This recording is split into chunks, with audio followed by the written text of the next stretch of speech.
Hi వాణి, come come come come, కూర్చో, SIT SIT. ఏంటి ఏంటి ఇలా వచ్చా? పొద్దున్నుంచి ఎంత బోర్ కొట్టిందో తెలుసా? వాళ్ళకి ఫోన్ చేసి వీళ్ళకి ఫోన్ చేసి బీచ్లో కూర్చుని పిచ్చెక్కిపోయింది. I'm getting mad Prakash. నీ ఒంటరితనాన్ని భరించలేకపోతున్నాను. నాకు వర్క్ కావాలి ప్రకాష్. సారీ, ఇంకా నీకు వర్క్ ఉండదు. ఉండదు అని ఫీల్ అవుతూ కూర్చునే కన్నా కార్లున్నాయి, బంగ్లాలున్నాయి, ఎంజాయ్. కార్లు కాలక్షేపానికి పనికిరావు. బంగ్లాలు ఒంటరితనాన్ని పోగొట్టలేవు. You have to adjust. ఒక్కరోజైతే ఉండగలను. జీవితాంతో ఇలా ఒంటరిగా ఎలా ఉండను? ఒంటరిగా ఉండడం ఎందుకు? మళ్ళీ పెళ్లి చేసుకో.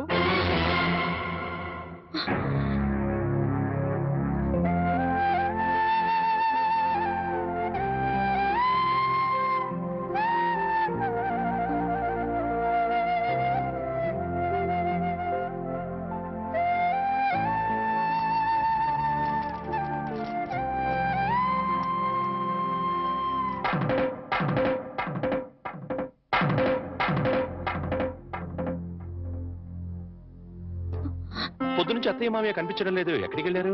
వాళ్ళు సైన్స్ మాస్టర్ కూతురు పెళ్ళట. మీరు నిద్ర లేచేసరికి వెళ్ళారు. సాయంకాలం వస్తారు. అలాగా? అయితే వాళ్ళ ఆఫీస్ డుమ్మా. ఇలా డుమ్మాలు కొడుతూ ఉంటే ఉన్న ఈ కాస్త ఉద్యోగం కూడా ఊడుతుంది. ఊడితే ఊడింది లేవోయ్. ఎవ్వరూ లేకుండా ఒంటరిగా ఇంట్లో ఎలా ఉంటావు? బోర్ కొట్టదు? నాకు బోర్ కొడితే మీకేంటంట? జీవితాంతం నీకు తోడుగా ఉంటానని ప్రమాణం చేశాను కదా.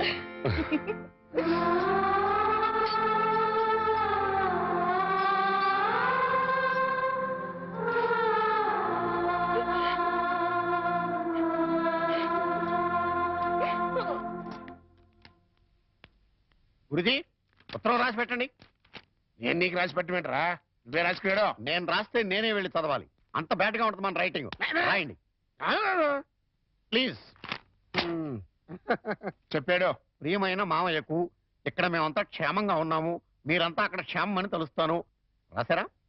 తన పట్ల ఇక్కడ మేమంతా ఆరోగ్యంగా ఉన్నాము, అక్కడ మీరంతా ఆరోగ్యంగా ఉన్నారని తెలుస్తాను. ఇప్పుడే కదా చెప్పావు, మళ్ళీ అదే ముక్క చెప్తావుటి? నీదొక మాయగోల. మీరు రాయండి. ఇకపోతే నాన్నకు గుండెపోటు వస్తే అపోలోలో జాయిన్ చేశాను. అంతా ఆరోగ్యంగానే ఉన్నారని చెప్పావు కదరా. తమ్ముడికి కాలు విరిగితే మెడ్విల్లో జాయిన్ చేశాను. చెల్లెమ్మకు అమ్మోరు పోసింది. మీకు హై బీపీ కదా, ఎలా ఉంది?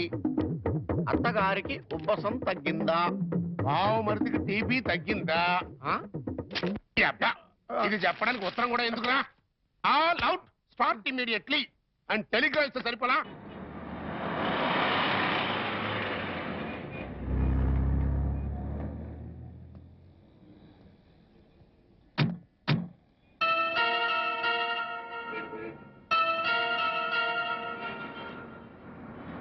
మీరు ఆఫీస్లో ఉండండి, నేను ఇప్పుడు వచ్చేస్తాను. అలాగే సార్, ఉంటాను.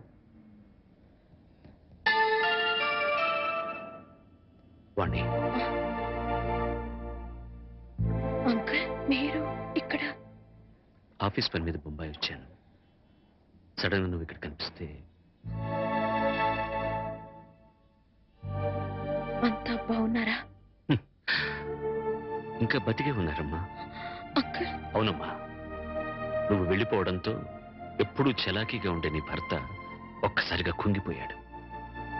నలుగురు పెళ్ళాం లేచిపోయిందని గేలి చేస్తుంటే ఆ బాధను మనసులో దాచుకోలేక, బయటికి కక్కలేక నరక యాతన అనుభవించాడు. ఇక మీ నాన్న కన్న కూతుర్నే క్రమశిక్షణలో పెట్టుకోలేదు, వేలాది మంది విద్యార్థుల్ని క్రమశిక్షణలో పెట్టే అర్హత నాకు లేదని ఆ ఉద్యోగానికి రాజీనామా చేశాడమ్మా. మీ అమ్మ సరే సరే, అన్న కూతురు అత్తారింటికి వెళ్ళిందంటే ఏ తల్లైనా సంతోషిస్తుంది, కానీ అత్యాశలకు పోయి లేచిపోయిందంటే ఏ తల్లి మాత్రం సంతోషిస్తుంది చెప్పు. నిద్దట్లో కూడా నువ్వు గుర్తొచ్చి, నువ్వు చేసిన పని గుర్తొచ్చి తెల్లవార్లు ఏడ్చేదట. ఇక నీ బిడ్డ, వాడు ఆకలితో ఏడుస్తున్నాడు, అమ్మ కోసం ఏడుస్తున్నాడు, వాడు చెప్పలేడు, అవతల వాళ్ళకి అర్థం కాదు కదమ్మా. ఎందరు ఎంత అవహేళన చేసినా ఆ ఇంట్లో నవ్వుల్ని తన బోసి నవ్వులతో బతికించాడు. తన బోసి నవ్వులతో బతికించాడు. నేను తప్పు చేశాను అంకుల్. చెయ్యరాని తప్పు చేశాను. నన్ను క్షమించండి అంకుల్.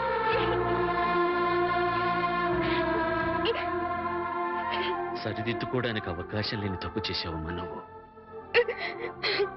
డబ్బు పిచ్చితో వచ్చేసాను కానీ సత్య ప్రమాణంగా నేనే తప్పు చేయలేదు అంకుల్. అంకుల్, నేనే తప్పు చేయలేదంటే నువ్వు నమ్ముతావు కదా అంకుల్? నేను నమ్మినా ఈ లోక నమ్మదమ్మా. ఒక కుటుంబం పరువు మర్యాద ఆ ఇంటి ఇల్లాలి మీద ఆధారపడి ఉంటుంది. బస్సు డ్రైవర్ తప్పు చేస్తే ఆ బస్సులో ప్రయాణికులందరూ చచ్చిపోతారమ్మా. ఇంటి ఇల్లాలు చిన్న తప్పు చేస్తే ఆ కుటుంబ సభ్యులందరూ బతికున్నా చచ్చిన వాళ్ళతో సమానం. నేనంత దూరం ఆలోచించలేదు అంకుల్. ఇప్పుడు అర్థమవుతోంది నేను చేసింది ఎంత తప్పు.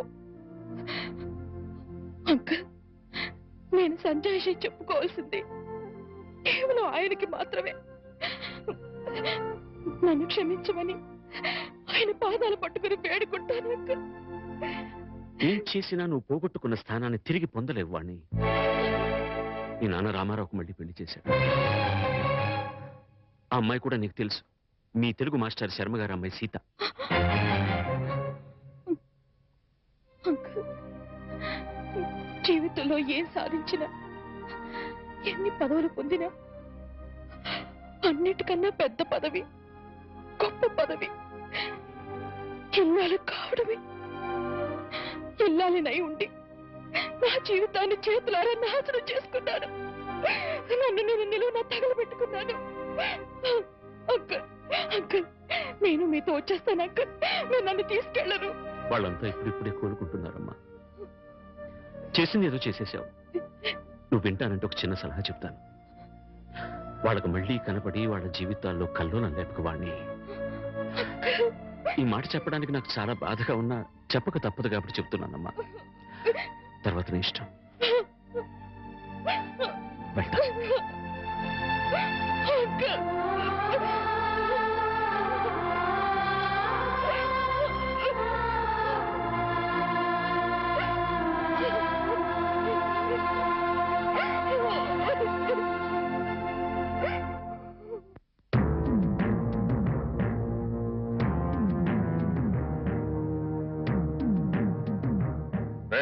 ఇంట్లో అద్దె కొనుక్కునేవేనా?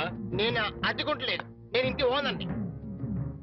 నువ్వే ఓనర్ గ్యారంటీ ఏంటి? నీకు ప్రూఫ్ కావాలా? అవును. నాతో రా. రా.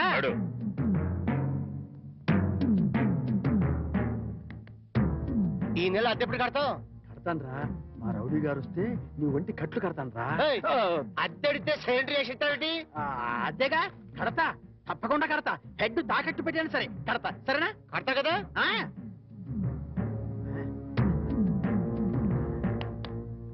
అంతే కదా, కడతాదేవయ్యా. వచ్చేసావా? అబ్బా, నన్ను కొడతావేందయ్యా? ఇల్లు ఖాళీ చేయనందుకు. ఖాళీ చేసిన నేను కదయ్యా, వాడు నేను ఓనర్ని. ఓనర్ ఎవరు, అద్దె కొనది ఎవరో తెలియదా?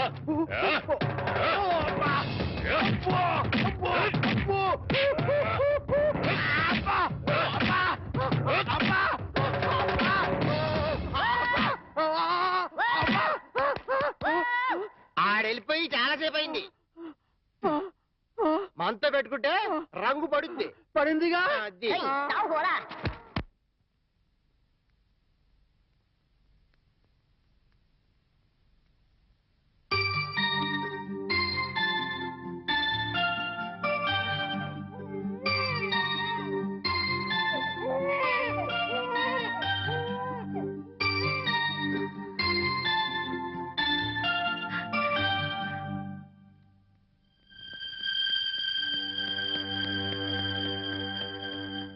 తాతయ్య మీకోసం ఎవరు వచ్చారు?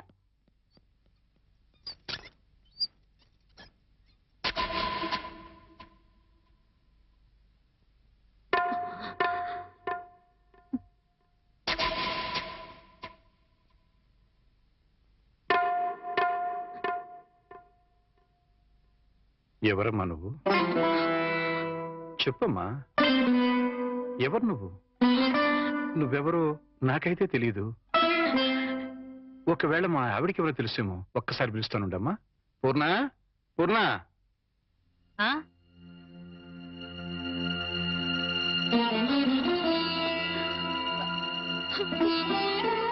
ఎవరమ్మా నువ్వు అంటే సమాధానం చెప్పడం లేదు. ఈవిడి గారు ఎవరు నీకెవరో తెలుసా? నాకు తెలియదండి. ఎప్పుడూ చూసిన గుర్తు కూడా లేదు. అమ్మా, నన్ను అలా పిలవకమ్మా. నన్ను అలా పిలిచే హక్కు నా కూతురు సీతకొక్కదానికే ఉంది. నీకేం కావాలి? ఏమిటే చూడబోతే ఆవిడ చాలా ధనవంతురాల్లో ఉంది. ఏదో కావాలని నీ పెంకుటింటి ముందు నిలబడి అడగాల్సిన కర్మ ఆవిడకేం పట్టిందే? చూడు ఆవిడ కట్టుకున్న చీర చూడు. నీ జీవితంలో ఎప్పుడైనా అంత ఖరీదైన చీర కట్టుకున్నావా? ఏదో సంసార పక్షంగా సగటిల్లాలుగా బతికేస్తున్న నీ ఇంటికి అంత గొప్ప ఆవిడ ఎందుకు వస్తుంది? ఎవరిదైనా అడ్రస్ కనుక్కోవడానికి వచ్చి ఉంటుంది. అంతే కదమ్మా?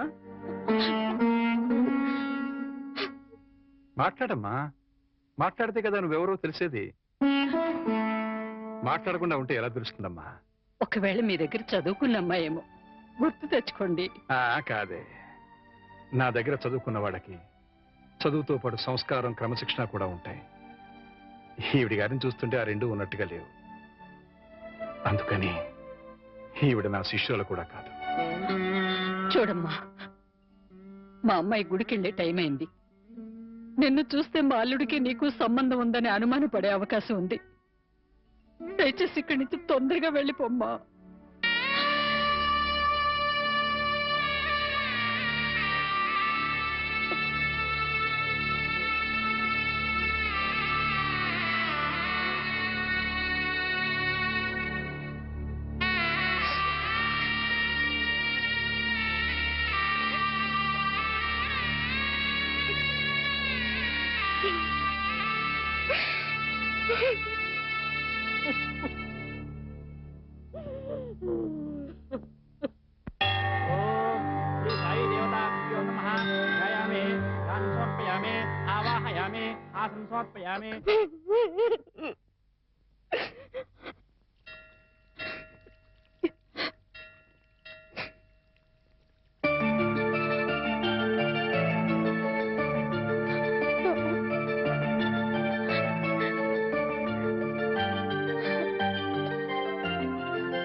ఏంటి ఇక్కడికి తగలబడ్డావు? నా బాబుని ఎత్తుకుపోదావనా? మా ఆయన లేపుకుపోదావనా? నా ఇంటికి వచ్చినా మా వారితో మాట్లాడినా నరికి పోగులు పెడతాను. సీత, నా మాట కాస్త వింటావా? ఏంటే నీ మాట వినేది? నీలాంటి బజార్ దాని మాటలు వినాల్సిన అవసరం నాకు లేదు. ఏ మొహం పెట్టుకుని ఈ ఊరికొచ్చావే? సిగ్గులేని జన్మ, ఎందులో పడి చావాల్సింది.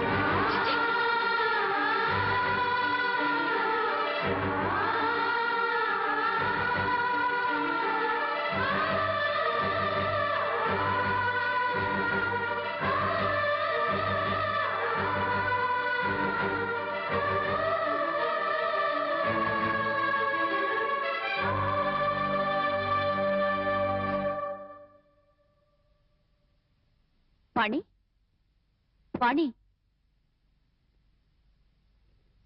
నువ్వు మా ఇంట్లో ఉన్నావని తెలిసి మీ అమ్మ నాన్న వచ్చారు. లోపలికి రమ్మని ఎంత పిలిచినా రావట్లేదు. నీతో మాట్లాడి వెళ్తామని బయటే నుంచున్నారు.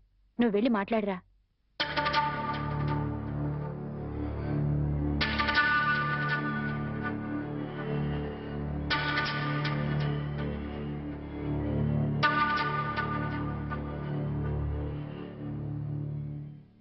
ఇంటి దగ్గర నువ్వెవరో తెలియనట్టు మాట్లాడి ఇక్కడికి ఎందుకు వచ్చారా అని ఆశ్చర్యపోతున్నావమ్మా? అక్కడ నువ్వు ఎక్కువసేపు ఉంటే అల్లుడు నిన్ను చూస్తాడని పంపించేశావు. అమ్మా, ఈ ముసలి తల్లిదండ్రుల మీద, భర్త మీద నీ కక్ష తీరలేదా? పరువు, మర్యాద, గౌరవం, మనశ్శాంతి అన్నీ పోగొట్టావు. ఇంకా ఏం పోగొడదామని ఇక్కడికి వచ్చావమ్మా? నువ్వు పోగొట్టాలన్నా మా దగ్గర ఇంకేం లేదు. ఆ నాన్నని వాడు ఒకడున్నాడు. వాడు నీకు జన్మనిచ్చాడు, పెంచి పెద్ద చేశాడు అనే విశ్వాసం నీలో ఏమాత్రం ఉన్నా సాయంకాలానికల్లా ఈ ఊరు వదిలిపెట్టి వెళ్ళిపో. లేదు నేను వెళ్ళనంటావా? చెప్పు, మేమే ఈ ఊరు వదిలిపెట్టి వెళ్ళిపోతాం. అమ్మా, నీకు 2 చేతులు ఎత్తి దండం పెడతాను. నా కూతురి జీవితంలో నిప్పులు పోయొద్దు, నా అల్లుడి బ్రతుకు నరకం చేయొద్దు. వెళ్ళిపోమ్మా, ఈ ఊరు వదిలిపెట్టి వెళ్ళిపోమ్మా. వెళ్ళిపో తల్లి.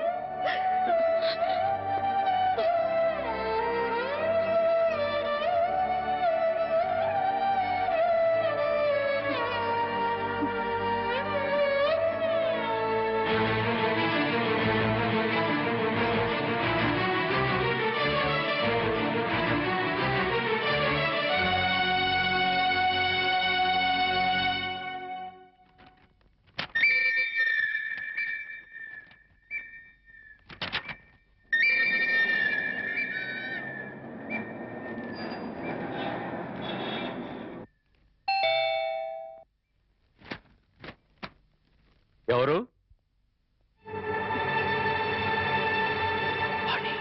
ఏంటి, బాణి వచ్చిందా? వచ్చింది. ఏ మొహం పెట్టుకుని తిరిగి వచ్చావని చెడామడ తిట్టి పారేశాను. అంతేకాదు, ఏం మహాతల్లి మా ఆయన లేపుకుపోదామని వచ్చావా అని అడగాల్సిన 4 మాటలు అడిగి దులిపి పారేశాను. సరే సరే, అసలు ఎందుకు వచ్చిందో అడిగావా? ఆవిడ గారు ఎందుకొస్తే మాత్రం నాకెందుకని అడగలేదు. నీకు బుద్ధుందా? ఎన్నేళ్ల తర్వాత వచ్చిందంటే పాపం ఏదో కష్టం ఉంటే వచ్చుంటుంది. ఎందుకు వచ్చిందో, ఏ పని మీద వచ్చిందో కనుక్కోకుండా పంపించేస్తావా? ఇది మరీ బాగుంది. మధ్య నా మీద వస్తారేమిటి? సరే, బాణి వచ్చిన విషయం నాకెందుకు చెప్పలేదు? నేనే చెప్పొద్దు అన్నాను బాబు. అది మళ్ళీ నీ కంట పడితే గతం నీకు గుర్తుకొస్తుందని, ప్రశాంతంగా ఉన్న నీ మనసు మళ్ళీ పాడైపోతుందని నేనే చెప్పొద్దు అన్నానయ్యా. మామయ్య, పోనీ వాణి ఎక్కడుందో తెలుసా? మా ఇంట్లో ఉంది. ఇంతకు మునిపే మా ఇంటికి వచ్చింది. ఎప్పుడు కళకళలాడుతుండే ఆ మొహంలో కళాకాంతులు లేవు. మనసులో పశ్చాత్తాపం, మాటలో పశ్చాత్తాపం, ముఖంలో పశ్చాత్తాపం. తను చేసిన తప్పును తలుచుకుని కుళ్ళి కుళ్ళి ఏడుస్తోంది. నీతో ఒక్క మాట చెప్పినమని నన్ను పంపించిందయ్యా.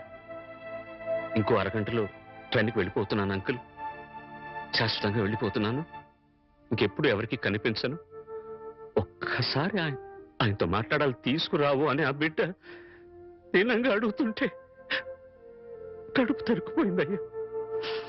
చేతకాక చిన్న పిల్లల్ని ఏడ్చేశాను. రామారావు, వాణ్ణి తను పోగొట్టుకున్న స్థానాన్ని సంపాదించుకోవాలని అనుకోవటం లేదు. తనకు ఆశ కూడా లేదు. కేవలం నిన్ను కలుసుకోవాలని, మాట్లాడాలని తపన. మళ్ళీ జీవితంలో అవకాశం వస్తుందో రాదోనన్న ఆరాటం. అమ్మను కానీ, నాన్నను కానీ, కనీసం తన కన్న బిడ్డను కానీ చూడాలనుకోవటం లేదు. కేవలం నిన్ను చూడాలనుకుంటుంది, నీతో మాట్లాడాలనుకుంటుందయ్యా. ఆలోచించుకునే వ్యవధి లేదు రామారావు.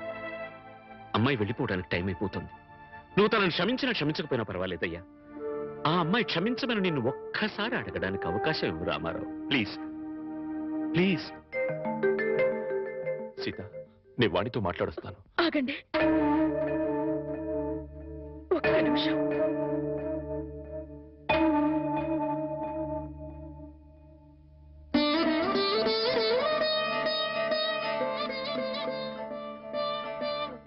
ఆడవాళ్ళు ఎవరొచ్చినా పసుపు కుంకుమ పెట్టి పంపడం ఏంటి ఆనవాయితీ. ఆవిడ మీకు చేసిన ద్రోహం గుర్తొచ్చి కడుపు మండి తిట్టొచ్చాను. ఈ చీర పెట్టి వీడుకోలు చెప్పిరండి.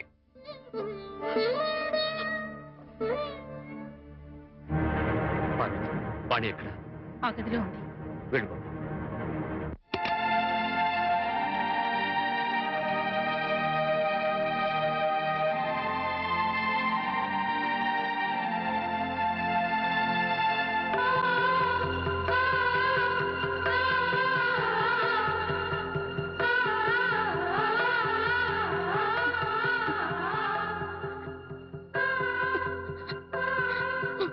వాణి, బాగున్నావా?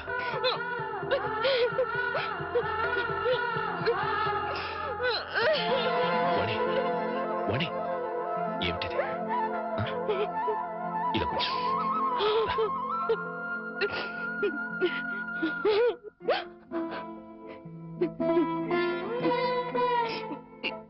ఏమండి, మీతో ఎంతో మాట్లాడాలని ఉందండి, కానీ ఇప్పుడు నాకు టైం లేదు.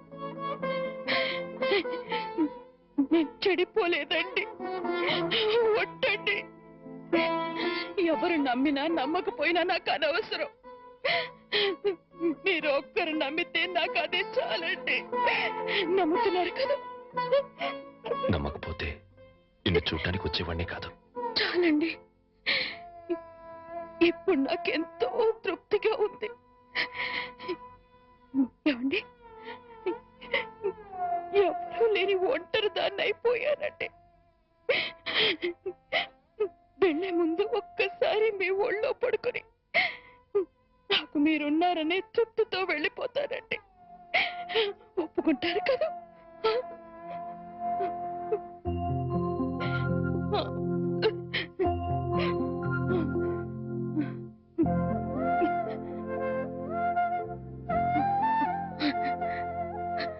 వాణి, ఇంటికి వెళ్దాం పద. అందరూ లేచిపోయిందని నిందలు వేసిన అవేమీ పట్టించుకోకుండా మళ్ళీ నన్ను మీ జీవితంలోకి ఆహ్వానించే పెద్ద మనసు మీకున్నా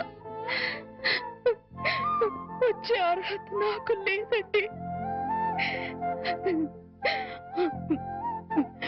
కార్లు, బంగ్లాలు, నగలు, కోట్లు కావాలన్న పిచ్చిలో వాటన్నిటినీ మించిన మిమ్మల్ని వదిలి వెళ్ళిపోయానండి. నా జీవితాన్ని నేనే నాశనం చేసుకుంటాను.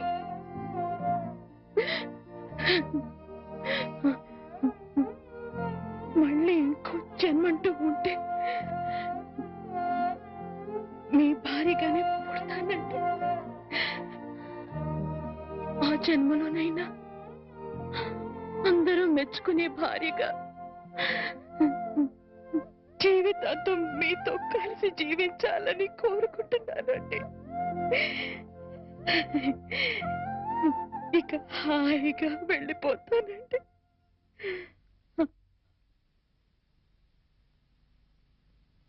పిచ్చిదానా, ఎక్కడికి వెళ్ళిపోతావు? అప్పుడు ఇప్పుడు ఎప్పుడు నా హృదయంలో నీ స్థానం ఒక్కటే. పదమన్నింటికి వెళ్తాం. అక్కడ అందరూ కలిసి ఉండొచ్చు. సీత నేను ఒప్పిస్తాను అన్నట్టు సీత నీకు చీర పంపించింది. ఇదిగో చూడు వాణి, సీత నీకు చీర పంపించింది వాణి. వాణి, వాణి, వాణి.